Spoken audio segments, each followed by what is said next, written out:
हमें जारी बात है हमारी वो क्रेडिबिलिटी नहीं है, हमें कोई मुल्क जो है वो मुंह लगाने को तैयार नहीं है इस हवाले के साथ। देखते हैं कि हमारी जो जीडीपी है वो 0.3% हो गई है, जबकि इंडिया की जीडीपी जो है वो 7% से ऊपर जा रही है। कैसे देख रहे हैं सिचुएशन कि पाकिस्तान इन मल्टीलैटरल फोरम्स का क्यों हिस्सा बनने की बात भी नहीं करता, और पाकिस्तान के जो दोस्त मुल्क हैं वो भी क्यों बात नहीं करते। आप इंडियन डायस्पोरा, इंडियन लॉबी की बात करते हैं, करें ना तो और क्या करें भाई, वो यहाँ पे एक्टिव है, लोकल पे सियासत में हिस्सा ले रहे हैं, लोकल कारोबार में इंटरेस्टेड है।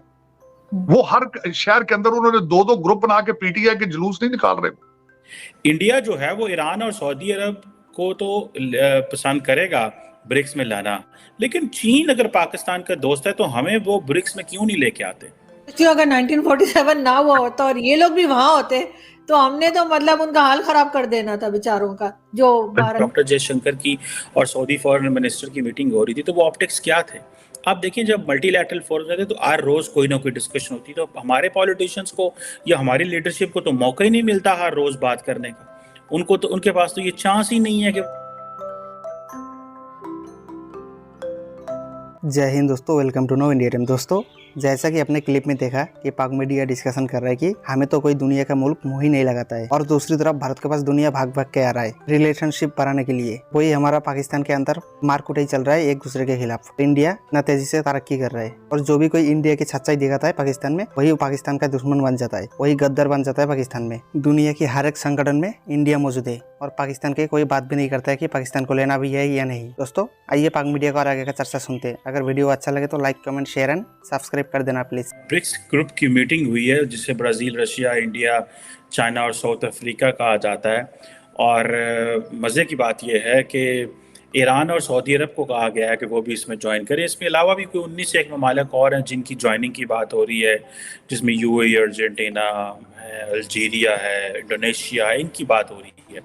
तो मुझे जिस चीज़ जो जिसे वो कहते हैं ना क्यूरोसिटी होती है, अंडरस्टैंडिंग में लेना चाहता हूँ कि पाकिस्तान इन मल्टीलैटरल फोरम्स का क्यों हिस्सा बनने की बात भी नहीं करता, और पाकिस्तान के जो दोस्त मुल्क हैं वो भी क्यों बात नहीं करते।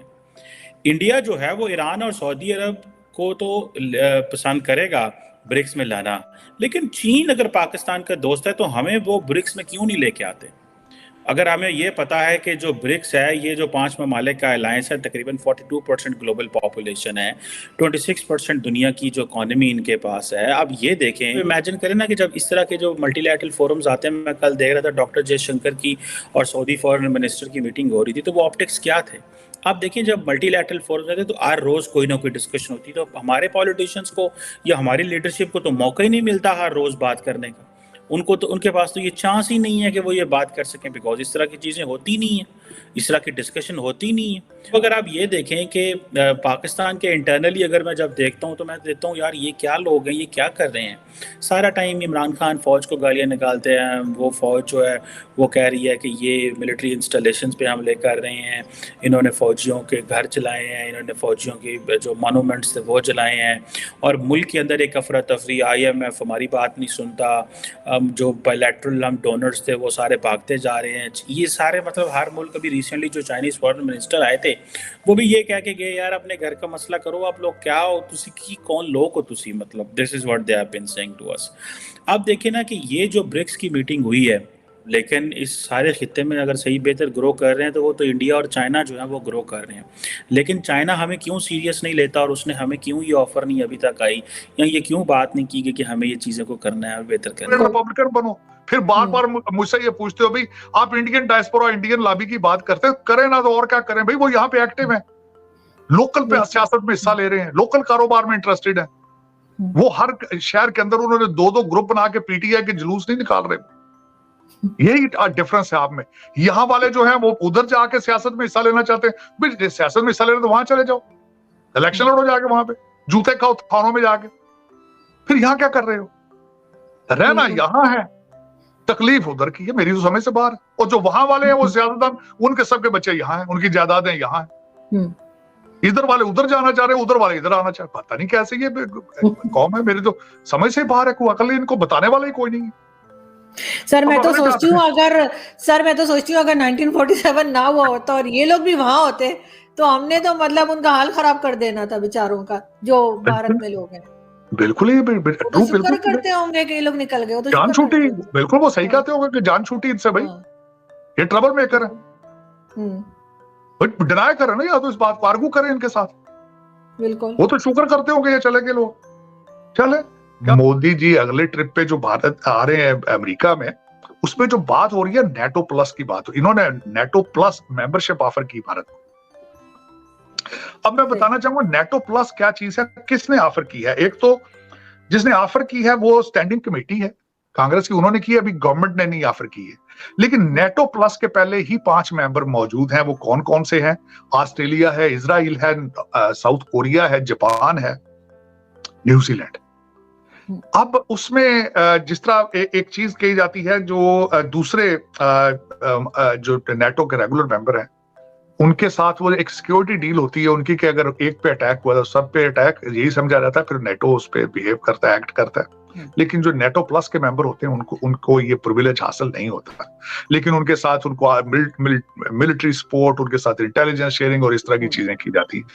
दर हकीकत ओरिजिनली सिक्योरिटी कॉन्ट्रैक्ट होता है। लेकिन मैं समझता हूँ बहुत बड़ी बात है ये, भारत की ये बहुत कामयाबी इसमें कि they are treated, they are seen as a NATO ally, matter of fact, इस स्टेटस उनका। लेकिन अगली बात जो है कि जो मोदी एडमिनिस्ट्रेशन है, they are not interested in। अब वो इंटरेस्टेड इसलिए नहीं है कि वो समझते हैं कि we are larger than NATO plus, we are larger than NATO। वो इस तरीके से कि वो समझते हैं कि we are already in a leadership position, हमारे पास ब्रिक्स है, हम ब्रिक्स में हैं, हम क्वाड में हैं, हम SCO में हैं, और हमारी ज्यादा बेहतर पोजीशन है to remain neutral and enjoy the relationship with the entire world versus कि हम अमेरिका के ब्लॉक में आ जाएं और दूसरे लोगों से अपने आप को कट ऑफ कर लें। लेकिन ये कि मैं समझता हूँ बहुत बड़ी बात है, इस पे डायलॉग होगा। मोदी जी ने पिछले दिनों जो ट्रिप अपना जापान और पैसिफिक का लगाया वो भी बड़ा सक्सेसफुल ट्रिप था। He was received very well। और मैं यहाँ ये भी बताना चाहूंगा कि मोदी जी, मैं समझता हूँ कि पिछले प्राइम मिनिस्टर्स जो थे जितने, उनमें से सबसे ज्यादा ट्रिप करने वाले प्राइम मिनिस्टर हैं, लेकिन he has taken India to the next level, no question about it. उनकी देखें, उनकी पॉलिसीज, उनके इनसे डिसएग्री करना, चीजें करना, वो एक अलग बात है, but you have to see what he has delivered to India. That is remarkable, that's remarkable, that's a very, that should be a model for the rest of the developing countries. खासकर developing country तो मैं इसलिए कह रहा हूँ, वो तो अब समझते वाकई वो इंग्लैंड की इकोनॉमी को वो उससे आगे जा चुके हैं। लेकिन दूसरे लोग जिस तरह पाकिस्तान है, नेपाल है, इन लोगों को they should case study the Modi administration किस तरीके से। अब उस पे अगर बात की जाए तो इट्स अ ह्यूज डायलॉग, बहुत लंबा हो जाएगा उसमें। लेकिन मैं समझता हूँ कि इस दफा जो अमेरिका में ट्रिप मोदी जी का आ रहा है, that will be an exceptional trip, that will take India to the next level. मैं इसमें कोई शक नहीं, उसमें बड़े बड़े कॉन्ट्रैक्ट साइन करके जाएंगे। क्योंकि पहले ही आपने देखा होगा, इस वक्त चाइना के ऊपर जो सैंक्शंस लगाई जा रही हैं उसका सबसे फायदा उठा रहे हैं भारत उठा रहा है। बिल्कुल। और चाइना जितना यूक्रेन को डराएगा उसका फायदा भी भारत उठाएगा।